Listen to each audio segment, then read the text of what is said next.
70년 만에 털어놓는 충격 고백. 여보세요, 새로 오신 분이네요. 내가 남편의 간병을 위해 병실에 들어선 첫날, 옆 침대의 할머니가 나에게 말을 걸었다. 80줄로 보이는 그 할머니는 혼자 입원해 계셨는데 면회객 하나 없이 항상 혼자였다. 네, 안녕하세요. 저는 김영숙이라고 해요. 아, 그러세요? 나는 박순덕이에요. 반가워요, 영숙 씨.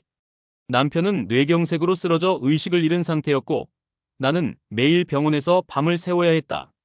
그런 나에게 순덕 할머니는 큰 위안이 되었다. 혼자 있기 답답했는지 할머니는 매일 밤 이런저런 이야기를 들려주셨다. 영숙 씨, 나 정말 할 얘기가 많아요. 80년 넘게 살면서 말 못했던 이야기들이 이렇게나 많은 줄 몰랐어요.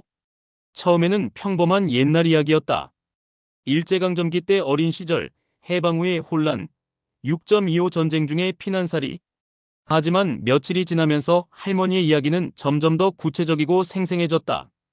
영숙 씨는 젊을 때 예뻤겠어요. 나도 젊을 때는 동네에서 소문날 정도로 예뻤거든요. 할머니는 젊은 시절 자신의 미모에 대해 자주 언급하셨다. 그리고는 꼭 이런 말씀을 덧붙이셨다. 예쁘면 좋은 일만 있는 게 아니에요. 때로는 예쁜 것도 죄가 돼요. 열흘째 되던 밤 할머니는 평소와는 다른 표정으로 나를 바라보았다. 영숙 씨, 나 오늘 이상한 꿈을 꿨어요. 죽은 사람이 나를 찾아온 꿈을요. 누구요? 내가 죽인 사람이요. 순간 등골이 오싹해졌다. 하지만 할머니의 말을 진담으로 받아들이기는 어려웠다. 치매 초기 증상일 수도 있고 아니면 오래된 죄책감이 만들어낸 착각일 수도 있었다. 할머니, 그건 꿈이에요. 너무 깊게 생각하지 마세요. 아니에요, 영숙 씨. 진짜예요. 나는 정말로 사람을 죽였어요. 할머니의 목소리에는 확신이 있었다. 그리고 깊은 후회와 고통이 스며 있었다. 1952년이었어요. 나는 22살이었고 부산으로 피난을 온 상태였죠. 그때 나는 정말 예뻤어요. 길을 걸으면 남자들이 다 돌아볼 정도로 말이에요. 할머니는 천천히 자신의 과거를 풀어놓기 시작했다. 피난민촌에서는 하루하루 살아가는 게 전부였어요. 먹을 것도 없고 잠잘 곳도 변변찮고. 그런데 나한테 관심을 보이는 남자가 둘 있었어요. 첫 번째 남자는 김철수라는 이름의 25살 청년이었다. 서울에서 내려온 대학생으로 부모를 모두 잃고 혼자 피난길에 오른 상황이었다. 철수 씨는 정말 좋은 사람이었어요. 예의 바르고 똑똑하고 무엇보다 마음이 따뜻했죠. 나한테 항상 친절했고 미래에 대한 꿈도 있었어요. 두 번째 남자는 박영호였다. 나이는 30이 넘었고 전쟁 전에는 꽤 잘 사는 상인이었다고 했다. 영호 씨는 달랐어요. 돈도 있고 힘도 있고 뭔가 남자다운 매력이 있었죠. 철수 씨가 책을 읽으며 미래를 꿈꾼다면 영호 씨는 당장 나에게 좋은 옷과 맛있는 음식을 가져다 줬어요. 두 남자 모두 나와 결혼하고 싶어 했어요. 철수 씨는 전쟁이 끝나면 서울로 올라가서 같이 새로운 삶을 시작하자고 했고 영호 씨는 당장이라도 결혼해서 부산에 정착하자고 했죠. 젊은 순덕은 고민에 빠졌다. 마음으로는 철수에게 끌렸지만 현실적으로는 영호가 더 안전한 선택이었다. 그런데 영호 씨가 이상한 얘기를 했어요. 철수 씨에 대한 험담이었죠. 영호는 순덕에게 철수가 사실은 부모를 버리고 혼자 도망친 불효자라고 말했다. 또한 다른 여자와도 만나고 있다는 소문도 퍼뜨렸다. 처음에는 믿지 않으려 했어요. 하지만 영호 씨가 계속 그런 얘기를 하니까 점점 의심이 들기 시작했죠. 결정적인 사건은 어느 추운 겨울밤에 일어났다. 순덕이 철수를 만나러 가던 길에 영호를 만났는데 영호가 술에 취해 있었다. 영호 씨가 갑자기 나를 붙잡더니 강제로 끌고 가려고 했어요. 나는 소리를 지르며 저항했죠. 그때 철수가 나타났다. 그는 영호에게서 순덕을 구하려고 했다. 두 남자가 싸우기 시작했어요. 처음에는 말다툼이었는데 점점 격해지더니 주먹다짐이 됐죠. 싸움 중에 영호가 돌을 집어들었다. 그 순간 순덕도 근처에 있던 벽돌 조각을 집어들었다. 나는 영호 씨가 철수 씨를 해칠까봐 무서웠어요. 그래서 할머니의 목소리가 떨렸다. 나는 영호 씨 머리를 벽돌로 쳤어요. 한 번만이었는데 그 사람이 쓰러졌어요. 그리고 다시는 일어나지 못했죠. 영호 씨는 그 자리에서 죽었어요. 머리에서 피가 너무 많이 나왔죠. 철수와 순덕은 패닉 상태에 빠졌다. 전쟁 중이라 경찰도 제대로 없었고 피난민들 사이에서 벌어진 일에 관심을 가질 사람도 없었다.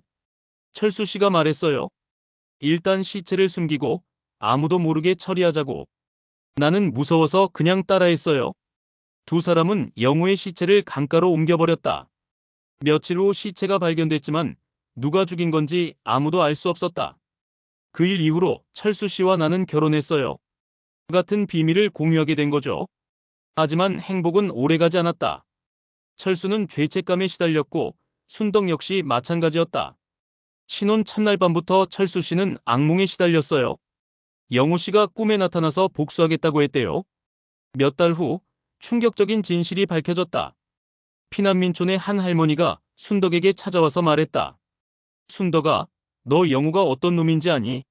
그 놈이 얼마나 나쁜 짓을 했는지 아니? 영호는 피난민촌에서 여자들을 협박하고 성폭행하는 악질이었다는 것이 밝혀졌다. 이미 여러 명의 피해자가 있었지만 모두 무서워서 신고하지 못했다는 것이다. 그 할머니가 말씀하시길 영호가 죽은 날 밤에도 다른 여자를 해치려고 했대요. 내가 영호를 죽이지 않았다면 더 많은 여자들이 피해를 당했을 거래요. 이 사실을 알고 나서 철수의 태도가 변했다. 철수 씨가 말했어요. 당신이 영호를 죽인 건 잘못된 일이 아니라고. 오히려 많은 사람들을 구한 거라고. 하지만 순덕의 마음은 여전히 무거웠다. 그래도 사람을 죽인 건 사실이잖아요. 아무리 나쁜 사람이라도 내가 그 사람의 생명을 빼앗을 권리는 없었을 텐데. 철수 씨와 나는 서울로 올라와서 새 삶을 시작했어요. 아이도 낳고 평범하게 살았죠. 하지만 나는 평생 그 일을 잊을 수 없었어요. 순덕은 70년 동안 이 비밀을 혼자 간직해왔다. 남편 철수도 10년 전에 세상을 떠났다. 죽기 전에 철수 씨가 마지막으로 한 말이 있어요. 당신 잘못이 아니었다. 용서받을 거다라고 했죠. 할머니는 갑자기 내 손을 잡았다. 영숙 씨, 나 이제 정말 죽을 것 같아요. 그런데 이 이야기를 하니까 마음이 한결 가벼워지네요. 할머니, 나는 평생 영호 씨한테 미안했어요. 하지만 이제는 알겠어요. 내가 한 일이 완전히 잘못된 건 아니었구나 하고. 그 순간 내 남편이 의식을 되찾았다. 며칠 만에 처음으로 눈을 뜬 것이다. 여보, 괜찮아? 남편은 고개를 끄덕였다. 그리고 옆 침대를 바라보며 말했다. 할머니, 고마우셨어요. 하지만 순덕 할머니는 이미 편안한 표정으로 눈을 감고 계셨다. 마치 오랫동안 짊어진 무거운 짐을 내려놓은 것처럼. 의사가 와서 확인해보니 할머니는 평화롭게 돌아가신 상태였다. 그 후 나는 할머니의 유품을 정리하다가 낡은 일기장을 발견했다. 그 안에는 할머니가 평생 모은 돈으로 고아원과 여성보호시설에 기부한 내역이 적혀 있었다. 마지막 페이지에는 이런 글이 있었다. 영호 씨 미안했어요. 하지만 당신 때문에 고통받을 뻔한 사람들을 생각하면 후회는 없어요. 이제 우리 모두 평안하길 바라요. 남편은 완전히 회복되었고 우리는 다시 평범한 일상으로 돌아왔다. 하지만 나는 순덕 할머니의 이야기를 잊을 수 없었다. 때로는 선악의 기준이 명확하지 않을 때가 있다. 할머니는 사람을 죽였지만 그로 인해 더 많은 사람들이 구원받았을지도 모른다. 할머니는 평생 그 무게를 혼자 짊어지고 살아가셨다. 그리고 마지막 순간에 비로소 용서받았다고 느꼈을 것이다. 지금도 가끔 병원을 지날 때면 그 병실을 생각한다. 그리고 순덕 할머니가 평안한 곳에서 쉬고 계시기를 바란다. 우리는 모두 살아가면서 크고 작은 죄를 짓는다. 하지만 진정한 용서는 자신을 먼저 용서하는 것에서 시작되는 것 같다. 할머니, 이제는 정말 평안하세요.